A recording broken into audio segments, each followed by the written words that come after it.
Central సర్కారు చేయబోయే నియోజకవర్గాల పునర్విభజన బిల్లుతోని మన రాష్ట్రానికి న్యాయం జరుగుతుంది, లోక్సభ సీట్లు పెరుగుతాయి, అసెంబ్లీ స్థానాలు పెరుగుతాయని చెప్తున్న తెలంగాణ కమలయ్యలే వెనకపొంట మాత్రం ఏదో కుట్రనే చేస్తున్నారట.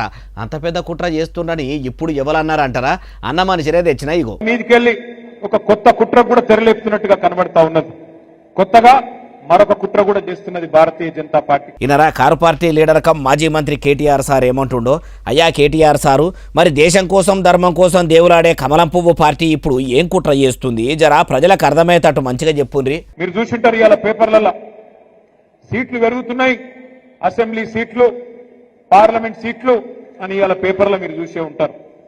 కానీ అందులో కూడా ఏదో కుట్ర జరుగుతున్నట్టుగానే కనబడతా ఉన్నది.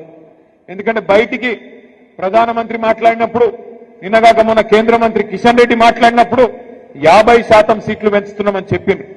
అంటే 110 ఉంటే 179 అవుతుంది, 60 సీట్లు పెరుగుతాయని చెప్పిండ్రు. 17 సీట్లున్నాయి పార్లమెంట్ లో, 26 అవుతాయని చెప్పిండ్రు. మంచి ముచ్చటనే చెప్పిండ్రు కదా, మరి అట్లా మీకు కుట్ర ఏం కానొచ్చింది? కానీ బిల్లు పెట్టిండ్రు, రేపటి నుంచి పార్లమెంట్ పెట్టిండ్రు. బిల్లులో మాత్రం 50% ముచ్చట లేనే లేదు. అంటే చెప్పేదొకటి చేసేదొకటి. మీరు ఒక్క మాట యాది పెట్టుకోండి, భారతీయ జనతా పార్టీ ఎన్నటికి కూడా తెలంగాణకు మిత్రుడు కాదు. సెంట్రల్ సర్కారు పెట్టబోయే డీలిమిటేషన్ బిల్లులా అసలు దక్షిణ భారతదేశానికి 50% పెంచుతామని లేనే లేదట.